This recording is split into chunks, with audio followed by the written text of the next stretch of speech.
بینەرانی یازی جواترین و گەرمترین سڵاوی بەڕێوەبەرانی تەلەڤیزیۆنی پەرتۆ و تەلەڤیزیۆنی حیزبی حکمەتیستان پێشکەش لە خزمەتان هەموو پێشکەشکردنی بەرنامەی حوتی تەلەڤیزیۆنی پەرتۆ لەم بەشە لە بەرنامە داوەتمان کردووە لە هەمایانی گودازگار ئەندامی کۆمیتەی کوردستانی حیزبی حکمەتیست قسە و باسەکەین لەسەر شەڕی ئیسرائیل و هەماس دوو قوتبی تۆریزمی دەوڵەتی و ئیسلامی و تاسیراتی ئەو شەڕە لە مەنتەقە و بەتایبەت لەسەر وەزیەتی ئێران و جوڵانەوەی ئەترازێک کە لە ئێرانە بەردەوامە. پێشەوە پرسیارەکانم ئاراسە بکەم هەمانی گودازگەر بۆ ئیتمینان لە ئەگە دەنگی منە بیسی خۆشاتی بۆ بەرنامەی تەلەڤیزیۆنی پەرتۆ. بەڵێ سپاس دەکەم هاوڕێ ئابوو دەنگت زۆر باشە و منیش ڕێز و سڵام هەیە بۆ خۆت و بۆ بینەرانی عەزیز لە خزمەتدا. زۆر سپاس. هەمانی گودازگەر هەر وەکو ئاگاداری ئەلان کە قساکەین تقریبا دروست چوینەتە ناو 20-21 ڕۆژ لە شەڕی بینی دەوڵەتی فاشیستی ئیسرائیل و جەریانای تۆریستی ئیسلامی وەکو جەهاد و حەماس، جەهادی ئیسلامی و حەماس.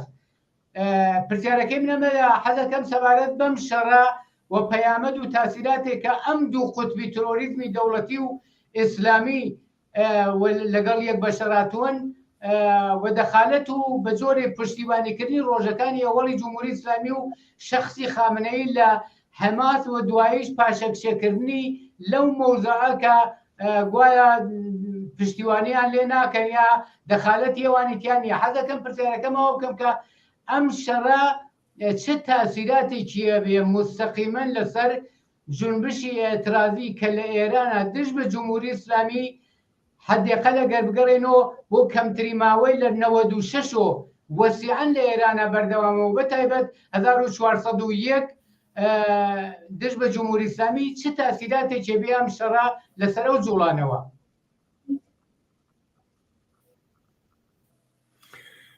بەداخەوە هەرچی منتەقە حاڵەتی شەڕ و ناکۆچی و ئەم حاڵەتە نائەمنیەتیا بێت جمهوری ئیسلامی بەهرەی لێ ئەوات. ئەمە لە مەوردی هەموو دەوڵەتگەر سەرکوتگەر و ئاوایە وەختێکە لەلایەن کۆمەڵانی خەڵکەوە ئەکەونە خەتەرەوە وەختێ بەرەنگاریان ئەبنەوە کە جامەعە و خەڵکەکەی خۆیان پێیان خۆشە کە هەمیشە بۆ بەلا ڕێیابردننی ئەو ئەوزا و ئەحواڵە و مبارزاتی مردم هەمیشە شتێتر ساسکەن کە بە ئیسلاح ئەوە فەرعی بکاتەوە، یعنی مبارزاتی مردم فەرعی بکاتەوە. هەر بەو دلیلە هەر نوع ناکۆچیەک، هەر نوع شەڕێک، هەر نوع شتێک وا بێتە باعیسەوە کە قەتڵ و کوشت و کوشتاری مردمی تیابێت و ئەمانە ئەتوانێت وەدائیسەش توانیویە جمهوری ئیسلامی و لە منتەقەیشە کشوەرگەری تر وەکو تورکیە وەکو سووریە وەکو عێراق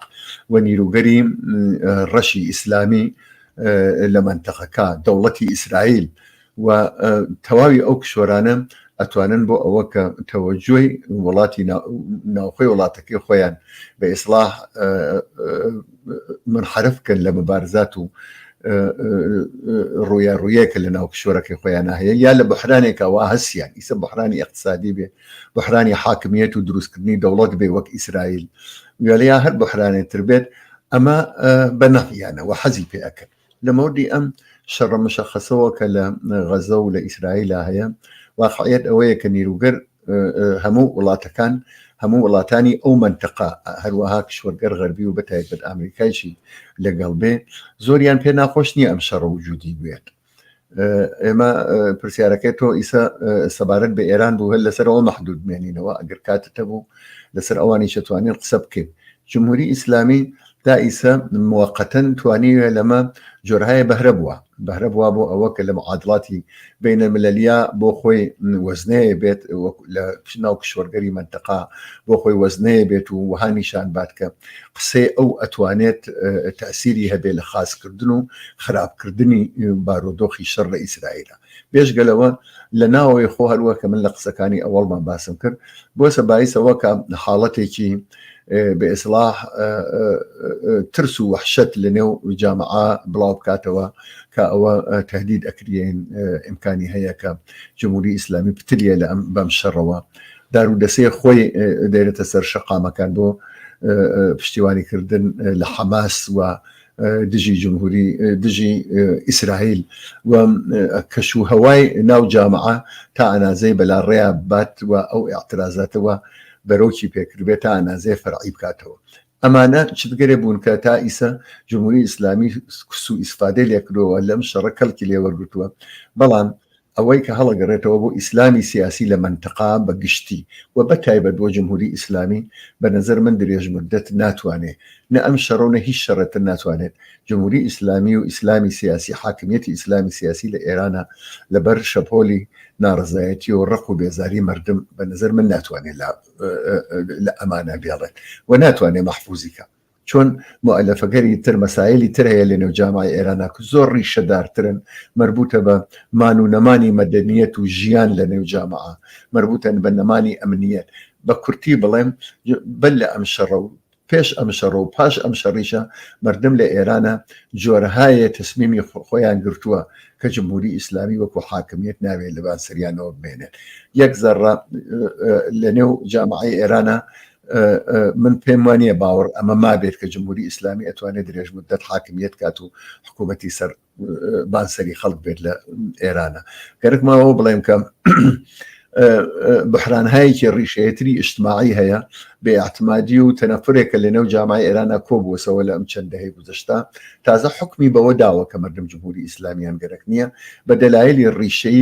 ڕیشەیی بە دەلایلی پایەی اقتصادی بە دەلایلی بێئاعتمادی مردم بە دەلایەتی نائەمنی جامعە بە دەلایلی فەقر و بە دەلایلێکە بە ئیسڵا ئیمڕۆ ئێمە لە نێو جامعی ئێرانە ئەیبینین کە جمهوری ئیسلامی هیچ مەسئولیەتێکی لە قبال نە ئەمنیەت نە زندگی نە کار نە حقوق نە پاراستنی ئەمنیەتی جامعە نییە و تۆ ئاوا تەسەوەر ئەەکەی هەمیشە وەختێک تماشای ئەو جامعاکەی کە بەبێ حکوومەت و بەبێ ئەوەکە ئاعتمادیان بێ بە هیچ حاکمیەتی خەریکن ژیان خۆیان نەبەرەوە بە کورتی بڵێم کە لە درێژ مدەتا ئەم شەڕە و هیچ شەڕێکی تر بە نەزەر من ناتوانێت بەر ئەو تەسمیمە بگرێەوە کۆمەڵانی خەڵکو دەیان ملیۆن لە ئێرانە گرتویانە بۆ ئەوە کە جمهوری ئیسلامی سەرنگون بکەن. زۆر سپاس بۆ تەوزیحەکانە هەر لە ئیدامەیە و سوالەوە و تەوزیحانەی تۆ حەزەکەم ئاوا پرسیارەکەش مەتراکەم باسێک لەوا کرێت دەنگۆی ئەمە هەیە کە دیارە دەوڵەتی ئیسرائیلیش کە ماوەیەکی توولانیە دووچاری بۆحرانی سیاسیە و بۆ سەقامگیرکردنی خۆی و دەوڵەتەکەی بە ئیسلا ئەم شەڕە زۆر شتێک نییە کە پیان باش نەبوو بێ یعنی خەهانی ئەم شەڕە بوون و بە نەوەیەکی جمهوری ئیسلامی هەر وەکو تۆ تەوزیحدا بە جۆرێکە دەخالەتەکە و بە ئاشکرا پشتیوانیەکە لە حماسۆمانەوە بۆ ئەوەی ئەفکاری عمومی ناو ئێران بجوێزێتەوە بۆ ئەوێ و ئەو بۆحرانانەی ناوخۆی بە ئیسلا حەلکە ئەم پشتیوانیانەیە کات هەر وەکو دەورانی شەڕی ئێران وێرا خومەینی وکتی ئەمە ئەم شەڕە نامەتێکە پس ئەم شەڕە بۆ دەوڵەتی ئیسرائیل و بۆ بۆحرانەی کە هەیەی و جمهوری ئیسلامیش کە ئەم بۆحرانە سیاسی و اقتصادی کە هەیەی لەژێر ڕکێفی مبارزاتی خەڵکانە هەردووکیان ئەم شەڕیان بەدڵە کورت ئەگەر جوابی ئەمە بدەیتەوە دەچمەتە پرسیاری دیکە زۆر کورت بەڵێ وایە هەر وەک ئێوە باستان کرد شەڕ بەرەکەتە خومەینی وتی ئەمانی چەروە ئەڵێن بۆ دەربازبوون لەو بەحرانانە شەڕ بەرەکەتە بۆیان دەوڵەتی ئیسرائیلی چەروەها دەوڵەتی ئیسرائیل بە شایەتی هزار بەڵگە و نووسراوە وە قسەی خۆیان دژی حەماس و تروریزمی ئیسلامی هەر نەبوون بەڵکە لەوە کەڵکیان وەرگرتووە بۆ ئەوە کە بتوانن خۆڵی مردمی فەلەستین پایەماڵ بکەن بەبێ ئەوە لەوانەیە بەو ڕەحەتیە نەیانتوانێ خودی جمهوری ئیسلامی شەرعی نیشتە لە وڵاتانی تری منتەقی چەروایە ئێوە تماشاکەن دەوڵەتی تورکیا تەزاورات و ئیعتراض بۆ عەلەیی مانگی لەمەوە لە خیابانەکانی دمشق عەلەی بەشار ئەسەد تەزاوراتی تودەی بۆ عەلەی نەداری و گرانی ئەم بەحرانە تقریبا بەداخەوە هەمووی ئەوانەی خستە لاوە لە نەتیجا دیارە هەروەکو ڕۆژ ڕۆشنەکە ئەم بەحرانە ئەوان کەڵکی لێەوە وەرەگرن و بەتایبەت دەوڵەتی ئیسرائیل کە ئێستا بووە سەر دژی حەماس و خەریکە لەشکەرکەشی بۆ ئەکا خۆی یەکێک لەو کەسانەیە کە کۆمەکی کردو بە دروستبوونی حەماس بۆ ئەوە کە بەر بە مەسەلەی فلستین و مەسەلەی دەوڵەتی فلستین و ئەم جۆرە شتانە بگرێت. زۆر سپاس بۆ تۆزاکارە دومانی گودازگەر نیگەرانی و ترس و وەحشەت تا ئەو حەدەکە لەم شەڕە بینی حەماس و دەوڵەتی ئیسرائیل ئەڵێ بازەوا کرێکە ممکنە تا ئەو جێگا بچێتە پێشۆ ئەلبەتە بە دەخاڵەتی جمهوری ئیسلامی و حیزبوڵای لوبنان و نازانم جەریانە ئیسلامیەکان لە سووریە و مانە کە عەلایمی دەستپێکردنی شەڕەکان و موشک پەراکەنیان بە تەرەفی ئیسرائیلە وا نیشانەدا کە خەریکە ئاوری ئەم شەڕە وەسیلترە بێتەوە باز لەوا کرێ نیگەرانی ئەمە ڕووە کە حتا لەوانەیە ئەگەر جمهوری ئیسلامی مستەقەرن دەخالت بکە حتا گوال لە یەمەن و چەندین موشک خراوە بۆ بەڕێکراوە بەرەو ئیسرائیل ئەم عەلایمانە نیشانەدا کە نیگەرانی واوە کە بازەوا کرێکە شەڕی جەهانی سێ دەست پێ بکە ئەمە تا چه ئەندازە احتمالی هەیە ئایا واقعاً هەرەو نەدەکە بیانەوێ بۆحرانی ناوخۆیان چ جمهوری ئیسلامی و چ دەوڵەتی ئیسرائیل بە جۆرێک خامۆشی بکەن یان نا واقعاً ئەم نیگەرانی هەیەکە ئەم شەڕە پەرە بسەنێ و کولی خاوەرمیانە لەبەر بگرێ حقیقت ئەوەیە کە لە ئەم دووسێ هەفتەی گوزەشتا بە شایەتی هەموو کەس ئەوە ئەڵێت بووە منیش پێم وایە لەوانەیە زۆر عجایب نەکردیە پێشبینی بکرێ کە ئایا ئەم شەڕە بێتە منتەقەی نابێتە منتەقەی چۆن نییە چەند کشوەر و دارودەسەی تری لە هەردوو تەرەفەوە تێو ئەتلێت بەڵام من مەسەلەیە ترم هەیە ئەویش ئەوە کە لە دەرەوەی خاوەرمیانەوە ئەم شەڕە وەختێ تماشای پێش ئەم شەڕیشە بکەی ساڵهای ساڵە کە سیمای سیاسی دنیا گۆڕاوە دنیا بووەسە چەند قوتبی وەکو جاران نییە کە ئاغا باڵاسەری بێ یا دوودانە ئاغا باڵاسەر وە شەورەی و ئامریکایی بێت نەوعی هەرج و مەرج بەسەر حاکمیەتی دنیای سەرمایەداریا حکومەکە تماشاکە چین لەلایەکەوە رووسیا لەلایەکەوە هند لەلایەکەوە برزیل لەلایەکەوە ئوروپا لەلایەکەوە خودی ئامریکا لەلایەکەوە و کوڵە دیکتاتۆرێک گەرێک وەکو ئوردەغان و خامنەی و جمهوری ئیسلامی و ئەمانە لەلایەکەوە وەختە تماشاکەی ئەبینی لە ئەم دنیای چەند قوتبیا هەر قوتبێ دارودەسەی خۆی هەیە و ئەم بەحرانانە و ئەم شەڕ حەماسیشە دوای دووسێ هەفتە جێ خۆیان کردەوە هەر کامیکیان هەر لایەکیان چ ئەم لای ئیسرائیل و تەرەفدارەکانی بێ چه حەماس و تەرەفدارەکانی وەکو ئیسلامی سیاسی و نێروگەریان ڕەشی تروریست لە خاوەرمیانە و ئەو دەوڵەتانەوە هەان بەلایەن وەک جمهوری ئیسلامی ئەوانە تقریبان چوونە سەناو ئەو کاتاگۆری ئەو چەند قوتبیە ئەو لا چووەسە تەرەفداری چین و رووسیا یعنی یا بەو بارە چین و رووسیا هۆشی هابەوەکە بەچە ئاقارێک کاپشێکە بە نەفعی بێت و ئەویش بتوانێت ئیمتیازێکی لێ بەرێت لەم لایەوە ئامریکا و کشوەرگەر ئوروپایی چوونەسە پشت ئیسرائیل بەوە بتوان بەحرانەکە بە شوێنەکە بۆن کە بتوان ئەمان نەفعی لێبن یا بەحرانەکەی خۆیانی پێ بە ئیسلاح ساسکەن و بەحرانەکەی خۆیانی پێ سافکەن و لە بەحران دەربێت لەباری اقتصادی و اجتماعیەوە گەرەکمە ئەوە بێژم کە خودی ئەم جریانە لە ئەم دنیا چەند قوتبیا لەلایەن زلی هێزگەری گەورەتری چەند قوتبیەوە خەریکە مدیریت ئەکرێ هەر ئەوە نییەوە حەماس و ئیسرائیل خەریکن بە یەکەوە ئەیکەن ئەوان هەان لەناو بە ئیسلاح جبهەیەکی چکۆلەترا ئەگینا کولی تەسویرەکە ها بەدەست قوتبهایەکی ڕقیبەوەکە ئیسەی تر شناختە شدن لە تەواوی دنیا بۆ بەشەریەت هەر بەو دلیلەیەکە خودی جمهوری ئیسلامی بە تەنیا ناتوانێت بە نظر من تەسمیم بگرێت کە چی بکە شەڕ بکە شەڕ نەکە نازانم بڕۆتە ناو شەڕۆ نەڕۆتە ناو شەڕۆ تەنانەت ئیسرائیلی چەر ئاواسە یعنی ئاوا خۆی بە تەنیا ئیتر ابتدا بساکن نا ئەمانە کلیکیان هەر کامێکی ها بەدەست قوتبێکە و یا قوتبهایەکە و لە ئەم تەقسیمی کاری چەر قوتبیە جەهانیە وا هەست ئەگەر تۆ تماشا بکەی 50 ساڵ لەمەوە بەر 40 ساڵ لەمەوە بەروانە بوو دوو قوتب بوو زۆر چت مشخص بوو معلوم بوو لەبین دوو قوتبا تەسمیمهای ئەگیرێت و بە تەبعی ئەوانیشە بە ئیسلاح بەحرانەکان یا تون ئەبوونەوە یا حل ئەبوون یا جۆرە ئەچوە بەرەوە لە نەتیجا ئیسە ئەو هەرجوو مەرجوو ئانارشیەکە وجودی هەست بۆ سەبایس ئەوە کە تۆ نەتوانی بێژی کە سبەی و دووسبەی چی لێ بەسەرتێ ئەوەی کە هەست تا ئێستا وەڕۆشنە دەوڵەتگەر غەربی نیازی شەڕی نظامیان لەگەڵ جمهوری ئیسلامی نییە هەر پێشتریش نەیان بووە هەر ئێستاش ئەوە کە خۆیان کە زۆر کەس ئەڵێ جمهوری ئیسلامیان گەرەکە بمێنێتەوە بەڵام بە دڵی ئەوان ببێت دەوڵەتەکەی بە دڵی ئەوان بێت ئەو بە ئیسلاح کردار و ڕفتاری وا لێ بکەن کە بێتە ژێر ڕکێفی ئەوان بە ئیسلاح گوێ بگرێ بۆ سیاسەت و قسەی ئەوان بێتە بەرێ ئەوانەوە ئەوە بە نەفعیانە تا ئەوە کە جمهوری ئیسلامی نەمێنێ وەلێ معلوم نییە چی تر بێتە سەرکار کە چەنێ بە ئەوانەوە دوور بێت لەو لاکەیتریشەوە دەیبینی ئەو قوتبەکانتر لە جمهوری ئیسلامی هەر بەو شکلەوە ئیسا هەست خەریکن پشتیوانی ئەکەن وەکو کارتێک ها بە دەستیانەوە بۆ نزاعێک ئەوە لەبێن حەماس و ئیسرائیلە بۆ ئەو دەخاڵەتکردن لە سووریا بۆ دەخاڵەتکردن لە یەمەنە بۆ دەخاڵکردن لە عێراق وەکو کارتێ ها بە دەستیانەوە بەرامبەر بە قوتبەکانی بەرامبەر نتیجا گەرەکمە ئەوە بڵێم ئەراڕقمی ئەوە کە ئەمانە بۆ خۆیان ملهڕن و دیکتاتورن بەڵام لە عینی حاڵە کلیکیان ها بە دەست قوتبهای مختلفی جهانیەوە هەر بۆیە ئاوا بە ئازا ناتوانێت ئەمڕۆ بۆ سبەی بڵێن ئێمە ئەو شەڕەکەین و ئەچینەوە ئەو شەڕەوە جمهوری ئیسلامی دایسە چەندین جار وتوویە کە نیشانی داوە کە مەیلی نییە بچێتەوە ئەو شەڕەوە چۆن ئەزانێت ئاقارەکەی ئەوێتە باعث ئەوە کە خودی جمهوری ئیسلامی نابود بێت نابود بێت نە بە هینی تۆپ و تیارەی ئامریکا و غەرب و ئەمانە تەنیا بەڵکە لە ئەسەر نمردمێکەوە کە لە کەمینە دانیشتون بووی کە لە وەختێکا زەخمار بێ سەرنگونیکەن و بیڕوخێنن بە تەوری واقع لەوە زیاتر ئەترسێت هەر بۆیە ناتوانێت ڕیسک بکات و بەم ڕەحەتیچە دایسە ڕیسکی نەکردووە هەر وەک تۆش باست کرد خامنەی لە ئەوڵەوە شتێکی وت و دوای وتینە ئێمە هیچ کارێکمان بەوە نییە هەر ئێستاش خەریکن سب تا ئێوارە ئێژن حەماس دروستە ئێمە پشتیبانیمان لێ کردووە بەڵام ئەوان خۆیان شەڕیان کردووە خۆیان تەداریکیان دیوە موشکیان خۆیان دروست کردووە ئێمە هیچ دەخاڵەتێکمان لەو شەڕانیە لە ئەوان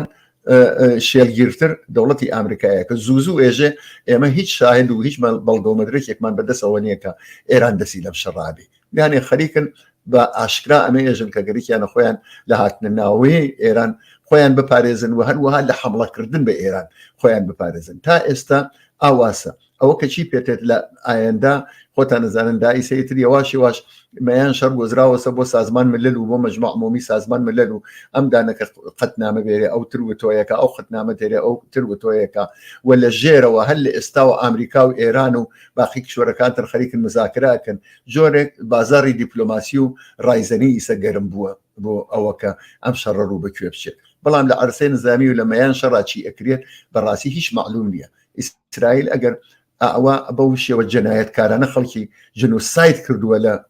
هینا لە فەلەستینا ئەو هەموو قەتڵ عامیە کردووە نفرەتێکی زۆری لە سەراسەر دنیا عەلەی خۆی هەڵخڕانووە دیارە ئیسلامی سیاسی و حەماس و نازانم هێزگەر ئیسلامی بەداخەوە خەریکن بەشێکی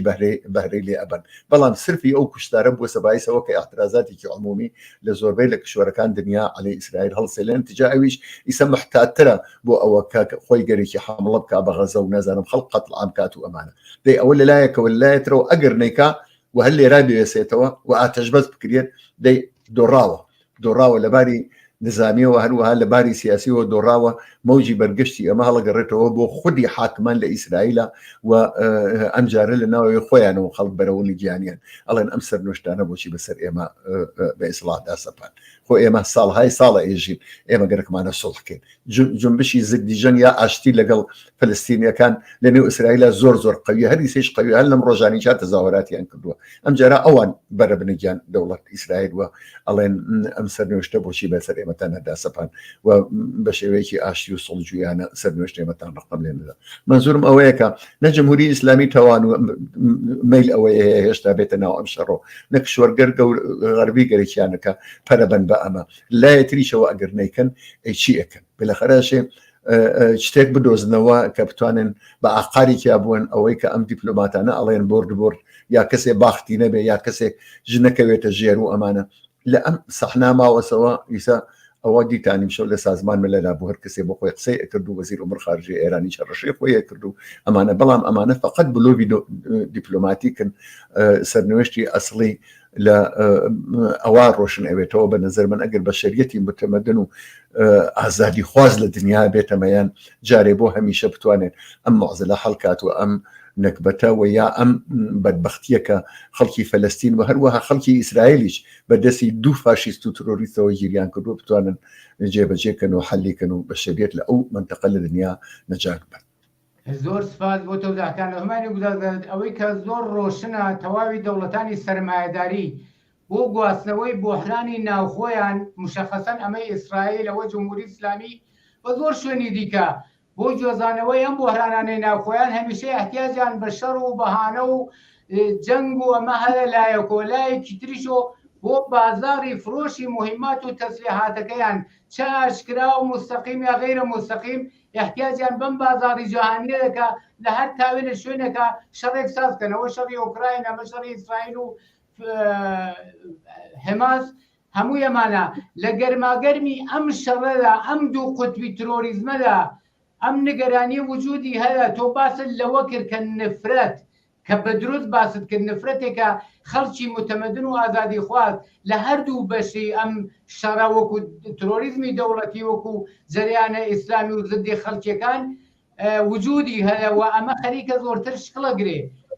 لەم رابطەیە وەزایفی قوتبی سوەم ئەو خەڵکە متەمەدنە ئەو خەڵکە کە خاهانی هیچ یەک لەم بەشانە نین و هیچ قازانج و مەسلحەتێکیان لە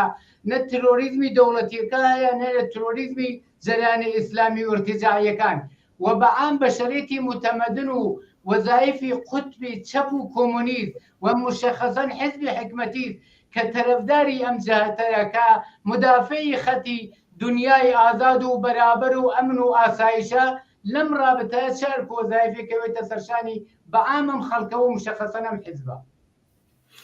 بڕوانە ئەم شەڕی ئاوا جەنایەتکارانە و قەتڵی عامی مردم هەمیشە بە زەرەری ئەو بۆچوون و مەیلە پێشڕە و ئازادی خواهانەیە و ئەتوانێت بە شەریەت نەجات بدە مەسەن بۆ نمونە تماشاکە لە نێو خودی ئیسرائیلە ئاعترازاتی مەدەنی ئاعترازاتی ئازادی خوازانە و پێشڕە و ئەلێ حکوومەت بۆ ئەوە کە بتوانن کە ئەم سەرکوتگەریە عەلەی ئیسرائیل کۆتایی پێبێنێەوە ڕێحەلێ بدۆزێتەوە وجودی بوو دەی بەم شەڕ و بە ئیسلاح کوشتارە وا کریا لە منتەقا ئەوانە ئەچێتە ژێرەوە یا لە خودی حەماسە خەڵکی غەزە واقعاً چه خەیر و خۆشیەکیان دیوە بەدەست حاکمیەتی ئیسلامی ڕەشی حەماسەوە یا جەهادی ئیسلامیەوە چیان دیوە بەغەیر ئەز مەینەتنەوێ بەغەیر ئەز ئاوارەیگی نەوێ بەغەیر ئەز ارتجاع و کۆنەپەرستی و بۆ دواوە چوون نەوێ بەغەیر ئەز بێحقوقی ژن نەوێ بەغەیر ئەز نائەمنی جامعەکەیان نەوێ چیان دیوە هەل لەوەیش ناڕزایەتی عەلەی ئەم جەریانە ئیسلامی وجودی بوو عەلەی حەماس و لە شوێنەگەر تریش هەر عەلەی ئەوان جمهوری ئیسلامی خۆمان هەر عینی ئەوە لە ئەوە قسە و باسەکان و باسمان کرد ئەوە ئاعترازاتێکی گۆستەردەوا وجودی بۆ ئیستاش ئەڵبەتە وجودی هەست ڕۆژ نییە کە معلمان کە بانشستەکان لە مەراکزی کارگەری کە ئاعتراز عەلەی جمهوری ئیسلامی نەبێ بەڵام خودی ئەم شەڕە بۆ ئەوانە وەکو سەم وایە زەربەی لێ ئەدا کەوایە ئەگەر بەو بارە هەڵی گەڕینەوە ئومێد چییە ئومێد ئەوەیە کە ئەو مەیلانە ئەو ئاعترازە ئازادی خواز و بە ئیسلاح ئینسانیانە پەرە پێ بدەین چ لە نێو ئیسرائیلا بێت ئەوە یەکێ لە ڕێگەکانیە چ لە غەزە و باقی حکوومەتی تەحتی فلستینا بێت لە ئەو بەشەکەیتری کەرانەی غەربی ڕوود ئوردون وە چ لە ئێرانە بێ هەموو ئەمانە ئەوە تەنیا ڕێگەیەکە بوو ئەوەکە لە ئایندا ئێمە بتوانین بە شەریەت بەدەست ئەم معزەڵە تاریخیە و لە خاوەرمیانە نەجات بین ئەوە بە ئیزافەی ویژدانی ئاگاه و بە خەبەر هاتووی بە شەریەت لە سەراسەری کوڕەی زەویە کە بەتایبەت ئێستا بۆ مەسەلەی فەلەستین زووتر تێتەمەیە پێشگەلەوە پێشتر ئەمە سابقەی بووە ئێمە شەڕی ویەتناممان لەبیرە ئێمە تەنانە شەڕ و بڕبارانکردنی عێراقمان لەبیرەکە بە شەریەت لە دەیان و حتا ئەتوانم بڵێم سەدان شاری جەهانە هاتە مەیان و ئاعترازی کرد بە تەوەحشی هەوسار پچڕاوی سەرمایەداری و کشوەرگەری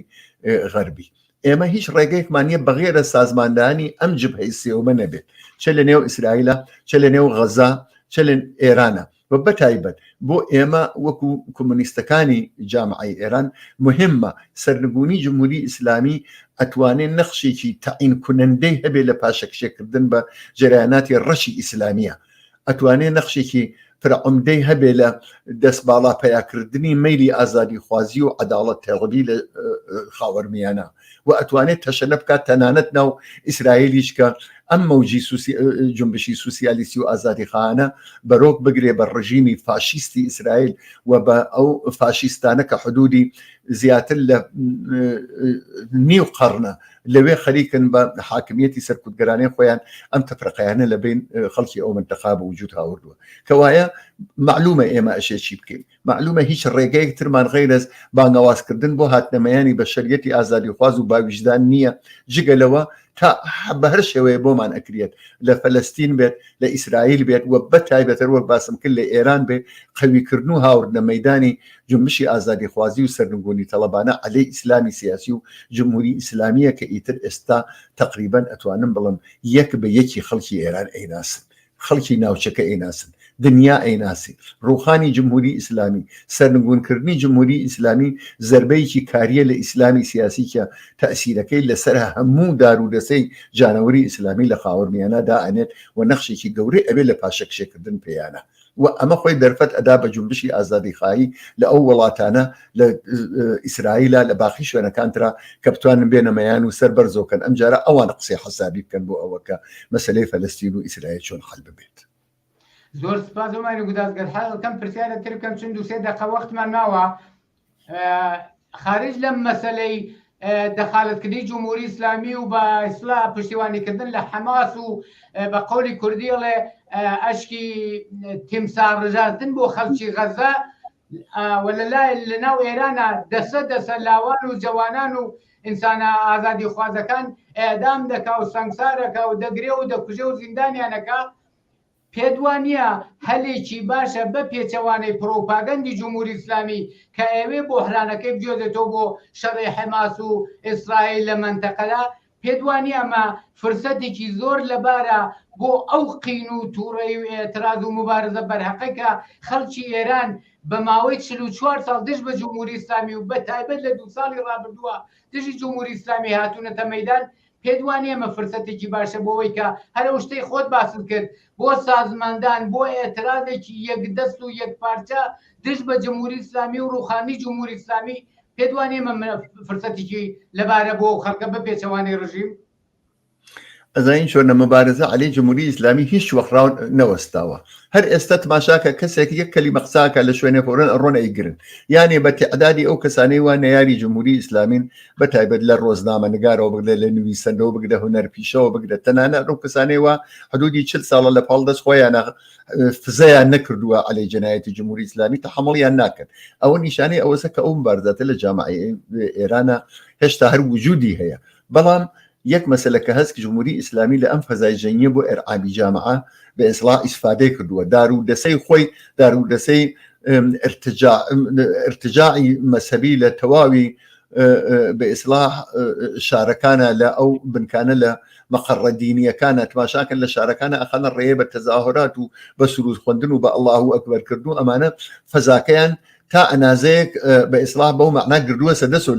لە بەعزێ شوێن من لە ئەوەڵ قسەکانی هیچ ماوتم ئەمە شتێکی موقەتە قەتعەن جمهوری ئیسلامی ناتوانێت ئەمە بواتە بەرەوە ئەو شەڕە بە هەر ئاقارێک کابچێت مردم حکم خۆیان عەلەی جمهوری ئیسلامی داوە و مبارزەکەیان بە ئیسلاح دەست پێ کردووە ئیسا جاری وا هەیە گەرموگڕ و لە خیابانە جاری وای چی بە شێوەهایەکی تر لە شرایەتی ئێستا و لە عانێکەوە ئەم شەڕە دەستی پێکردە بەداخەوە نە جمهوری ئیسلامی زیاتر لەوە ئیسفادەی کردووە بۆ ئەوە کە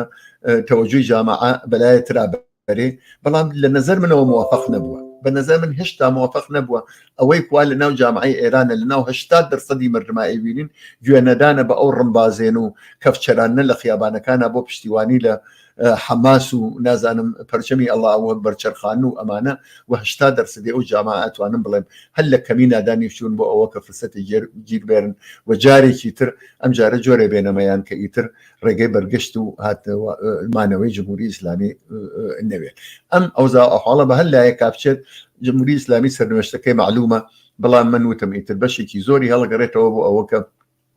کۆمەڵانی خەڵک لە چ وەسعەتێکا تێنە خیابان چەندێک سازمان دراون چەندێک بەرنامەوە کار ئەەکەن کە ئەوەش لە ئاخێزی ساڵی ڕابردووە بۆمان دەرکەب کە چەندێک زوو و چەندێک بە ئیسلاح ئیرادە هەیە بۆ ئەوە کە سازمان دراو و بە شێوەیەکی پەیوەستە بێن عەلەی جمهوری ئیسلامی زۆر سوال بۆ تۆزەکان و بوو بەشداری لەم بەشە لە بەرنامەی ڕۆی تەلەڤیزیۆنی پەرتۆدا هەمایونی گودازگەر مەمنونم زۆر سپاس بینەرانی عەزیز و خۆشەویست هاتینە کۆتاییەم بەشە لە بەرنامەی ڕۆی تەلەڤیزیۆنی پەرتۆ داوەتەکەم بینەری دامەیی بەرنامەکان بن کات و ساتێکی خۆشتان بۆ ئارەزوو بکەم